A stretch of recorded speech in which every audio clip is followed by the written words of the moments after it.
Bismillahirrahmanirrahim. Assalamualaikum warahmatullahi wabarakatuh. Alhamdulillahilladzi hadana lihada wa ma kunna linahtadiya laula an hadanallah. Asyhadu an la ilaha illallah wahdahu la syarika lah wa asyhadu anna Muhammadan abduhu wa rasuluhu la nabiyya wa la rasula ba'dah. Allahumma salli ala habibina wa syafiina wa nabiyina Muhammad ibn Abdillah wa ala alihi wa sahbihi wa man tabi'ahu wa nasarahu wa walah wa la hawla wa la quwwata illa billah amma ba'd. Subhanaka la ilma lana illa ma 'allamtana innaka antal alimul hakim. Rabbi shrah li sadri wa yassir li amri wa hlul 'uqdatam min lisani yafqahu qawli. Allahumma a'inna ala dzikrika wa syukrika wa husni ibadatik. Allahumma anfa'na bima 'allamtana wa 'allimna ma yanfa'una wa zidna 'uluman nafi'a. Allahumma inna nas'aluka hubbaka wa hubba nabiyyika wa hubba man yuhibbuka wa hubbal 'amali alladhi yuballighuna ila hubbika. Allahumma ij'al hubbaka habba ilaina min anfusina wa auladina wa amwalina wa minal ma'il baradi. Amin ya rabbal alamin. Kaum muslimin wal muslimat, jamaah salat subuh, para shaimin shaimat rahimakumullah. Alhamdulillahirabbil alamin. Kita ucapkan, kita sampaikan, kita lantunkan ucapan syukur kepada Allah Subhanahu wa taala pada pagi hari ini memasuki hari yang ke-25 di bulan Ramadan tahun 1446 Hijriah ini.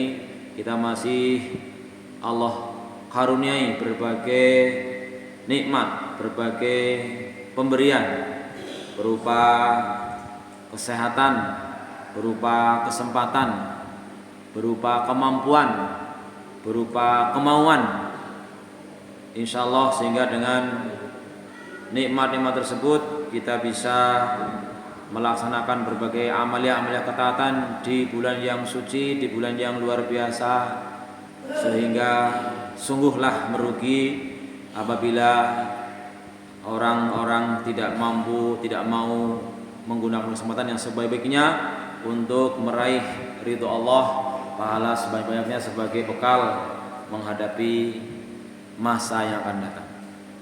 Salawat serta salam semoga senantiasa tercurah dan nanti Allah limpahkan kepada junjungan Nabi besar Muhammad sallallahu alaihi wasallam, manusia terbaik sepanjang zaman, yang tentu kita sepakati kita perlu mengkaji ajaran-ajaran yang beliau sampaikan, di mana kita telah meyakini betul wa ma yantiqu 'anil hawa in huwa illa wahyu yuha. Segala yang Rasulullah ucapkan, segala yang Rasulullah lakukan, meskipun mungkin terkesan kontroversi, meskipun terkesan mungkin tidak masuk akal, tapi kita yakini bahwa seluruhnya itu didasari oleh wahyu, sehingga mestinya kita tidak ragu-ragu lagi. Dalam kehidupan sehari kita memang sering mendapati hal seperti itu, dan dicontohkan pada peristiwa yang dialami Rasulullah. Sahabat sendiri beberapa kali mempertanyakan, karena secara lahiriah nampak bahwa keputusan yang Rasulullah ambil kadang-kadang sepertinya tidak adil.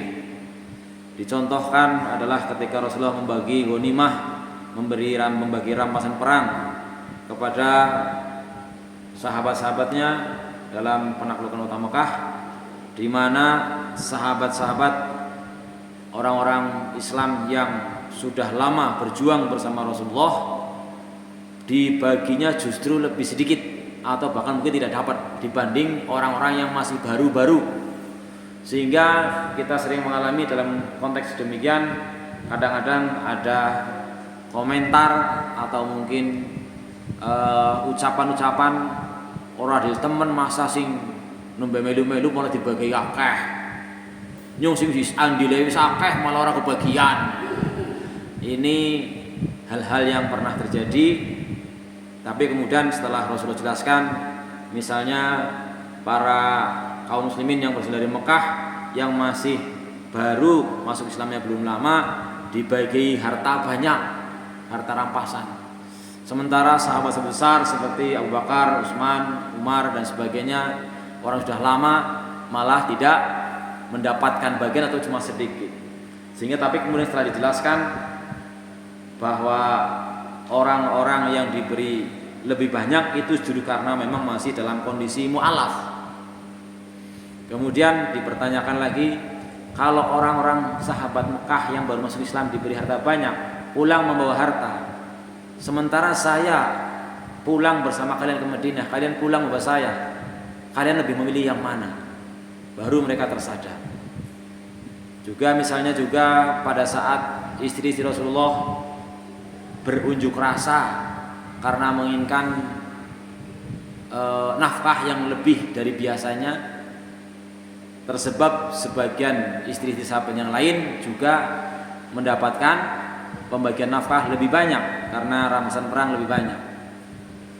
Hal ini mungkin juga wajar kita dapati karena juga dialami oleh Rasulullah. Tapi kemudian turunlah wahyu yang mengatakan, wahai istri-istriku, kalau kamu menginginkan kenikmatan dunia dan perhiasannya, ta'alai umattikunna, nanti tak kasih, cuma kamu akan saya cerai, kamu akan berpisah dengan saya. Maka tetapi kalau kamu tetap memilih Rasulullah dan Allah dan Rasulnya, tentu nanti akan mendapatkan balasan yang lebih baik. Jadi kadang-kadang kita mengalami hal-hal seperti itu yang tentu bisa menjadi suatu pegangan. Tinggal kita yang dicari yang mana. Apakah kita memang ingin sukses di dunia tapi sengsara di akhirat? Tentu tidak. Karena sebagai kaum muslimin meyakini yang terbaik tentu adalah hasanah fid dunya, hasanah fil akhirah. Jangan sampai dua kelompok yang lain. Memang ada 4 kelompok jenis manusia. Yang pertama katakanlah sa'idun fid dunya wa sa'idun fil akhirah. Di dunianya kaya raya, di dunianya sejahtera, di akhiratnya masuk surga. Itu yang terbaik, tentu yang harapan semua orang. Tapi mengingat bahwa Allah telah menentukan, maka tidak mungkin semua orang akan seperti itu. Sekalipun ingin, tetapi paling tidak menjadi bisa kelompok yang kedua, syaqiyun fid dunya, sa'idun fil akhirah. Kalaupun di dunia tidak memperoleh kesejahteraan yang layak, mungkin hidupnya miskin menderita, mungkin kekurangan harta, tapi jangan sampai imannya tidak kuat, akhirnya juga celaka di akhirat. Jadi minimal adalah syaqiyun fid dunya, sa'idun fil akhirah. Di dunia mungkin tidak sejahtera, di dunia mungkin miskin papa, di dunia mungkin serba apa adanya, tapi targetnya adalah sukses, sejahtera, selamat di akhirat. Jangan sampai orang ketiga dan keempat. Yang ketiga adalah sa'idun fid dunya, syaqiyun fil akhirah. Di dunianya kaya raya, di dunianya sejahtera, di dunianya serba ada, tetapi tidak peduli dengan ajaran agamanya, sehingga akhirnya celakalah di akhirat. Yang paling parah yang terakhir, syaqiyun fid dunya, syaqiyun fil akhirah. Di dunianya miskin melarat, tidak punya apa-apa, tidak beriman pula, sehingga di akhirat celaka. Naudzubillah summa naudzubillah. Jamaah sekalian, pada pagi hari ini saya teringat akan sebuah ayat, tadi saya cari-cari, yaitu surat Al-Fatir ayat 35. Surat Al-Fatir ayat 35, ayat 32. Surat Al-Fatir itu juz ke 22, As-Sani wa Ishrin. Sebelum kita baca, terlebih dahulu kita yakini, kita pahami bahwa sesungguhnya yang dicari manusia dalam hidup ini adalah sakinah atau ketenangan, yang kemarin sudah sedikit disinggung. Siapapun orangnya, orang kaya maupun orang yang melarat, yang miskin papa, pejabat maupun rakyat, tua maupun muda, sesungguhnya yang diharapkan adalah ketenangan atau sakinah itu tadi. Cuma kadang-kadang karena kesalahan dalam memilih sehingga tidak diperolehnya. Sementara Rasulullah memberikan petunjuk dalam hadisnya yang insyaallah sudah sering disampaikan, yaitu adalah majtama qaumun fi baitin min buyutillah yatluna kitaballah wa yatadarasuna bainahum illa nazalat alaihimus sakinah. Bukan hanya itu saja. Jadi kalau itu yang menjadi landasan kita melaksanakan Biasanya di kajian hari Ahad pagi, manakala ada sekelompok orang berkumpul di masjid Allah, di rumah-rumah Allah itu masjid, yatluna kitabullah, mereka membaca kitabullah, wa yatadarasuna bainahum, tidak sekedar membaca tapi tidak artinya, tapi wa yatadarasuna bainahum, dipelajari, dikaji maknanya, dipahami kandungannya, dipraktekkan isinya. Karena beberapa hari yang lalu mungkin atau kemarin saya pernah ngobrol sama teman, apakah sama orang yang membaca Al-Quran bersuara saja tanpa tahu artinya dengan orang yang membaca Al-Quran dan tahu artinya? Kemudian yang ketiga, orang yang baca Al-Quran tahu artinya, faham maknanya. Kemudian yang keempat, orang yang baca Quran tahu artinya, faham maknanya, yakin akan kebenarnya. Yang kelima, tambah mengamalkannya. Tentu la yastawil ladina ya'lamun wal ladina la ya'lamun. Tentu tidak sama pahalanya. Betul bahwa membaca Al-Quran saja berbunyi alif lam mim itu sudah dapat 30 kebaikan. Kita tidak bisa beralasan kena nyong sekolah yang orang kayak gitu. Kita harus punya semangat. Maka kita bisa mengetahui misalnya seorang tokoh yang gelarnya saja MSc, Master of Science, itu adalah gelar bagi yang menguasai ilmu pengetahuan secara umum. Misalnya mungkin ilmu tentang nuklir, ilmu tentang fisika, tentang kimia dan sebagainya. Itu ada seorang tokoh yang bisa kita pelajari, kita ketahui, bernama kalau nggak salah Muhammad Abduh Tuasikal. Beliau itu sarjananya sarjana UGM, kemudian melanjutkan ke Madinah kalau nggak salah. Jadi dia tidak mendapatkan ilmu-ilmu syariat atau ilmu-ilmu agama atau ilmu kayak seperti alat-alat bahasa Arab, nahwu sorof itu dari pesantren katakanlah secara formal, tetapi dengan semangatnya karena dia ingin bisa lalu dia mencari. Nah, ini yang menjadi persoalan adalah bagaimana kita memiliki jiwa, memiliki semangat yang terus kita pupuk, kita wariskan pada anak cucu kita agar memiliki jiwa yang disebut dengan khirsun, gigih untuk meraih yang bermanfaat. Nah, tadi sedikit disinggung bahwa orang yang baca Al-Quran belum tentu tahu artinya. Orang yang tahu artinya belum tentu paham maknanya. Orang yang tahu artinya, paham maknanya belum tentu yakin akan kebenarannya. Orang yang tahu, paham, yakin belum tentu bisa atau mau mengamalkannya. Tentu pastilah tidak sama di hadapan Allah. Sudah dicontohkan beberapa kali bahwa bolehnya makan minum di bulan puasa itu adalah sampai terbit fajar. Cuma ayat Al-Qur'annya berbunyi kulu washrobu hatta yatabayyana lakumul khaytul abyadu minal khaytil aswadi minal fajr summa atimus siyama ilal lail. Makan dan minumlah kalian sampai jelas benang putih dari benang hitam dari fajar. Kemudian sempurnakanlah puasanya sampai malam. Dalam tafsir Al-Ali As-Sobuni atau tafsir ayat-ayat hikam, tafsir ayatul ahkam karangan Ali As-Sobuni itu diceritakan bahwa ketika Rasulullah membaca ayat ini ada seorang sahabat yang tentu ngerti bahasa Arab, ngerti artinya, tapi ternyata tidak paham maksudnya.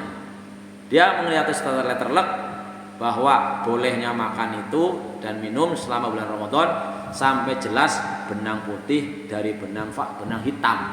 Maka dia mengambil benang di rumah ingin praktek. Itulah bedanya kita dengan para sahabat. Para sahabat kalau mendengar sesuatu yang baru dia ingin mengetahuinya. Kalau kita harus ngerti tapi ya lah mau ora dosa nek ora diwaca misalnya gitu. Jadi masih berpikirnya dosa atau tidak dosa, pahala atau tidak pahala, wajib apa sunnah gitu. Kemudian sahabat ini mengambil benang putih, benang hitam karena waktu itu belum ada listrik, ditaruh di bawah bantal, diamati setelah sahur katakanlah sampai as-sholatu khairum minan naum. Jadi orang keton ya gitu.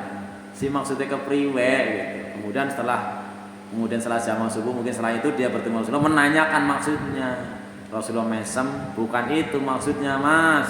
Maksudnya itu benang putih itu gambaran bahwa kalau waktu fajar pagi, waktu subuh itu di langit sebelah timur tempat terbitnya matahari jilirit-jilirit seperti benang putih benang hitam, bukan benangnya sebenarnya. Ini maksudnya orang Arab, sahabat Nabi yang paham bahasa Arab, tahu artinya, itu saja belum tahu maksudnya, apalagi levelnya kita. Maka jangan puas hanya sing penting wis maca Quran ganjarannya huruf uli 10, uli 10, alif lam berarti 30. Jangan puas sampai di situ.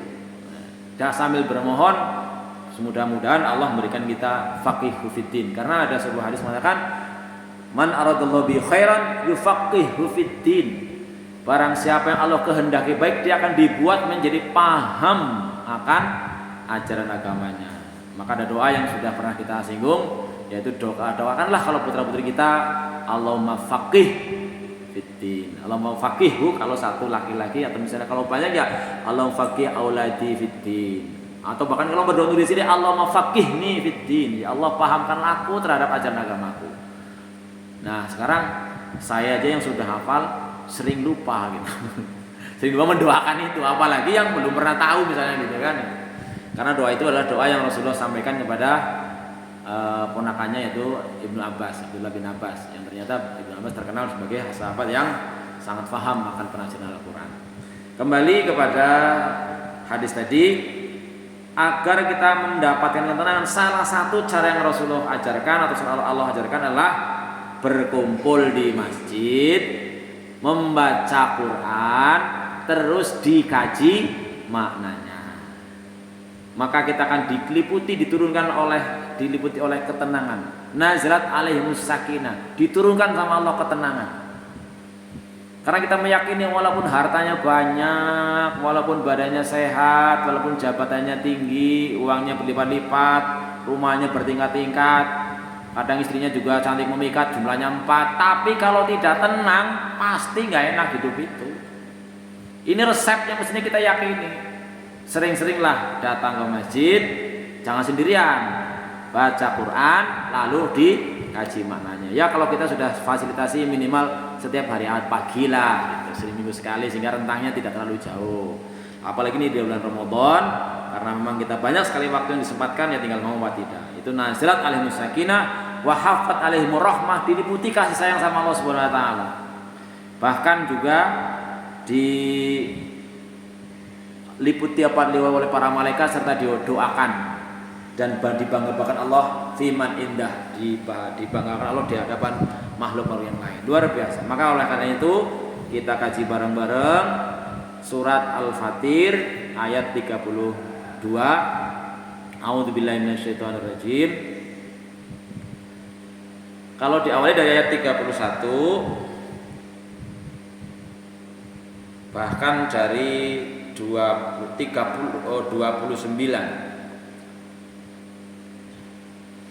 dari 27 ya boleh.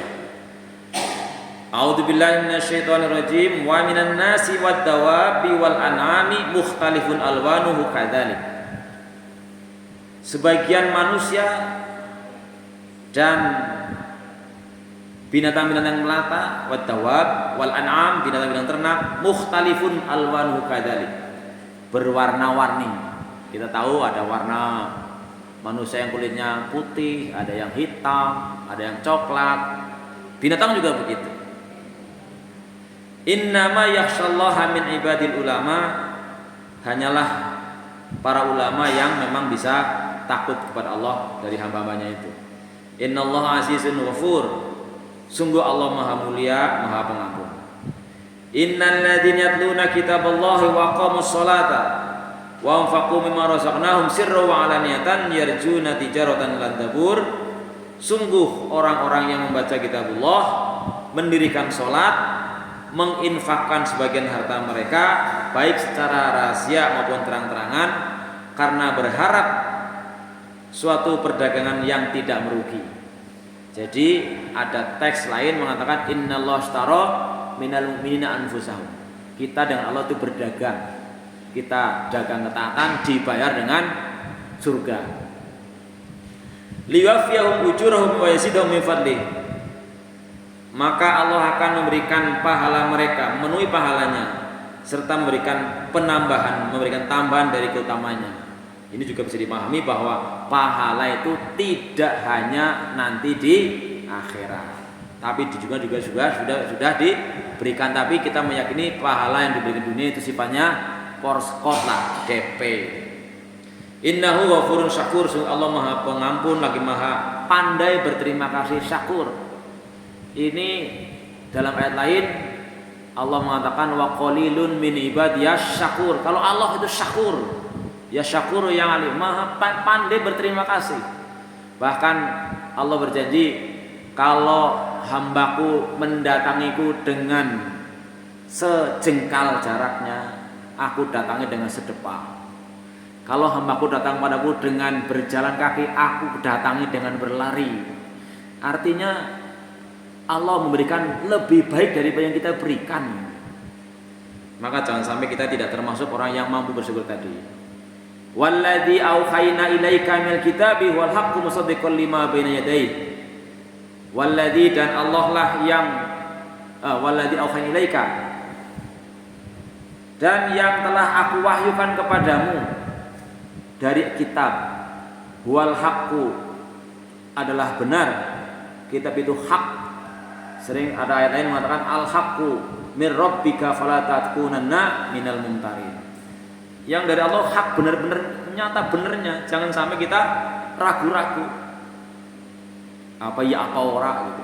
Kadang-kadang meskipun sudah diberikan pemahaman, bahkan walaupun nanti ngesot dilakoni, itu kan menjadi sebuah tekanan yang luar biasa. Kitab itu membenarkan antara keduanya, yaitu antara di sebelumnya, lima baina yadayhi. Innallaha bi ibadihi lakhabirun basir. Allah itu kepada hambanya maha waspada dan maha melihat. Nah, ini yang kami tekankan adalah ayat 32-nya. Summa awrasnal kitabal ladzina astafaina min ibadina. Kemudian kami wariskan kitab ini, Al-Qur'an ini, kepada orang-orang yang kami pilih dari hamba-hamba kami. Nah, ini kita semuanya mendapatkan warisan kitab Quran. Mudah-mudahan kita termasuk yang dikategorikan sebagai ibadallah, yang kemarin sudah disinggung ciri-cirinya. Namun kenyataannya faminhum dzalimun li nafsi, ini disebut pertama kali dari golongan-golongan yang bagaimana mensikapi Al-Quran. Yang pertama adalah dzalimun li nafsi, orang-orang yang zalim pada dirinya sendiri. Ada doa dari Allah yang Allah ajarkan pada Nabi Adam, yaitu Rabbana dzalamna anfusana wa illam taghfir lana wa tarhamna lanakunanna minal khasirin. Itu doa setelah Nabi Adam kemudian Nabi Adam melakukan sebuah kesalahan, agar jangan mendekati pohon yang disebutkan oleh Allah, malah dimakan buahnya. Itu Rabbana dzalamna anfusana, artinya selevel Nabi dia masih merasa zalim, merasa bersalah, apalagi kita. Jadi ini disebut pertama, barangkali sekelompok manusia terbesar adalah minhum dzalimun li nafsi, orang-orang yang menganiaya dirinya sendiri. Zalim itu apa? Zalim itu adalah wad'u syai'in fi ghairi mahalihi, melakukan sesuatu bukan pada tempatnya. Maka ketika ada penjelasan dari Rasulullah bahwa orang yang zalim tidak bakal masuk surga, itu sebagian sahabat terperanjat. Orang yang zalim tidak bakalan masuk surga. Lalu sahabat bertanya, "Wahai Rasulullah, apa ada orang yang tidak zalim pada dirinya sendiri?" Ini mengisyaratkan bahwa setiap manusia pasti zalim pada dirinya sendiri. Tahu benar, bebeh ngelakoni. Tahu jelek tetap dilakoni. Itu zalim. Kita tahu persis ini baik, tapi bebeh banget rasanya. Ini jelek tapi betah ngelakoni itu zalim. Maka ketika terkait dengan kata-kata dolim ini, kemudian Rasulullah menjelaskan yang dimaksud oleh bahwa orang dolim tidak masuk surga, bukankah pada surat Luqman tadi yang dibaca, inna syirka la dzulmun adzim. Yang dimaksud pada kata dolim di situ bahwa orang dolim tidak masuk surga adalah orang yang melakukan dosa syirik. Inna syirka la dzulmun, dzulmun orang yang namanya dolim. Sungguh musyrik itu, syirik itu adalah dolim yang besar.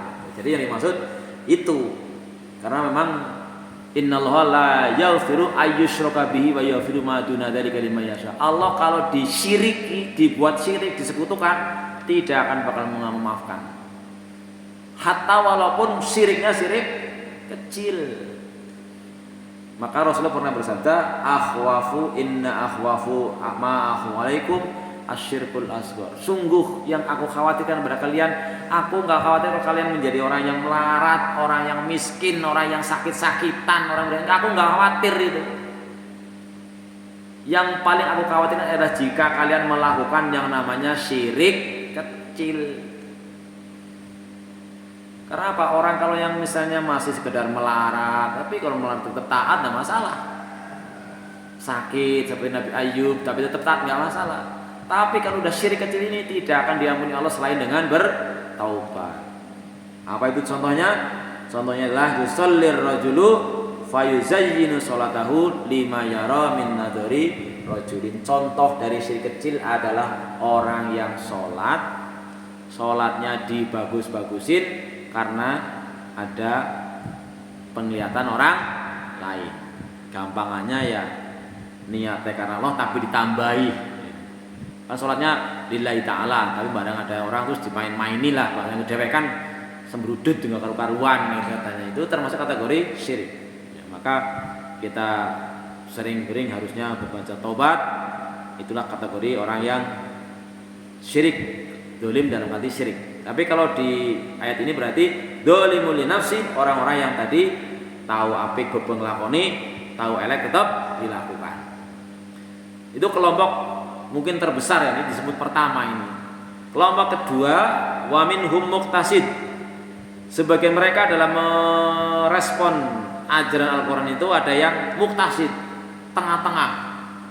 Bahasanya yang taat ya gelem, dosa ya gelem. Jadi tengah-tengah. Jadi ya nilainya mungkin apa ini, kira-kira condong kemana ini, di tengah-tengah. Kemudian wa minhum sabiqun bil khairati biidznillah. Nah, ini kelompok terbaik adalah orang yang berlomba-lomba dengan kebaikan seizin Allah. Di awal kemarin sudah disinggung bahwa kita memiliki mental pemenang atau pecundang. Menghadapi bulan Ramadan ini itu seperti orang berlomba. Kalau mental pemenang, nggak peduli dia akan finishnya nomor berapa, targetnya juara satu, tapi karena tidak mungkin semuanya juara satu, tetap meskipun dia di paling belakang, tetap dia berusaha untuk sampai finish, berusaha untuk menggapai kemenangan Idul Fitri nantinya. Nah ini masih ada 5 hari lagi, atau mungkin 4 hari, 5 hari ya, 5 hari lagi. Maka mestinya kita bermental seperti itu. Sabiqun bil khairat. Dzalika huwal fadlul kabir, itu karunia yang sangat besar. Jannatu adni yadkhulunaha yuhallawna fiha min asawir min dhahabin lu'lu'an wa libasun fiha harir. Apa itu keutamaan yang besar bagi orang yang memang berlomba-lomba dalam kebaikan? Adalah surga Aden yang mereka masuki, yang dihiasi di dalamnya dengan apa ini? Dengan perhiasan dari emas dan perak, dan pakaiannya adalah sutra. Wa qaul hamdulillahilladzi adhaba 'annal hazan innallaha inna rabbana laghafurun syakur. Mereka berucap alhamdulillah, segala puji bagi Allah yang telah menghilangkan dari kami kesedihan. Karena yang namanya ketaatan tentu sulitlah, perlu perjuangan keras. Maka ketika sudah dimasukkan surga nanti, mereka berucap segala puji Allah yang telah menghilangkan kesedihan. Sungguh Tuhan kami Maha Pengampun lagi Maha pem, syakur itu banyak berterima kasih. Jadi mudah-mudahan kita bisa memahami ayat ini sehingga kita masuk kelompok, jangan menjadi kelompok yang pertama atau kedua, apalagi yang pertama yang zalimul nafsi, termasuk orang-orang yang memang tahu benar, tahu baik tapi malas melakukan. Maka kita mudah-mudahan termasuk kelompok yang ketiga, orang yang memang berusaha semaksimal mungkin untuk berlomba-lomba dalam kebaikan. Dan sarana untuk itu Allah berikan kepada kita cukup banyak, tinggal kita mau memanfaatkan apa tidak. Yang mudah-mudahan kita berharap sekali lagi di detik-detik di hari-hari terakhir di bulan Ramadan ini, mestinya kalau kita bermental pemenang itu semakin semangat. Jangan karena udah lama, udah capek lah, wis biasa, sehingga biasa-biasa saja. Barangkali itu yang bisa saya sampaikan. Mudah-mudahan ada manfaatnya. Marilah kita isi dengan waktu yang ada dengan hal yang menyemangatkan kita untuk meraih kebaikan sebanyak-banyaknya. Dan sekiranya ada yang perlu didiskusikan, dipersilahkan. Kalau tidak ada, alhamdulillah kita bisa memanfaatkan untuk meraih kesempatan. Meskipun sebenarnya pahala haji dan umroh bisa diperoleh setiap hari di masjid. Syaratnya adalah datang ke masjid, sholat subuh berjamaah, tidak keluar dari masjid kecuali untuk keperluan yang mendesak, lalu diisi dengan beribadah, dengan berzikir, dengan baca Quran dan sebagainya sampai matahari terbit. Kurang lebih tunggu sekitar 10 atau 15 menit, kemudian lakukanlah sholat 2 rakaat. Itu sudah diakui, kemarin sudah kita bahas dari penjelasan ustadz-ustadz yang lebih hafal Al-Quran, yang ulama-ulama besar mengakui bahwa hadis itu kategorinya hadis yang sahih untuk diamalkan. Mungkin itu saja. Kalau tidak ada yang ditanyakan, kita akhiri dengan bacaan alhamdulillahirabbil alamin, subhanakallahumma wa bihamdika asyhadu an la ilaha illa anta astaghfiruka wa atubu ilaik. Assalamualaikum warahmatullahi wabarakatuh.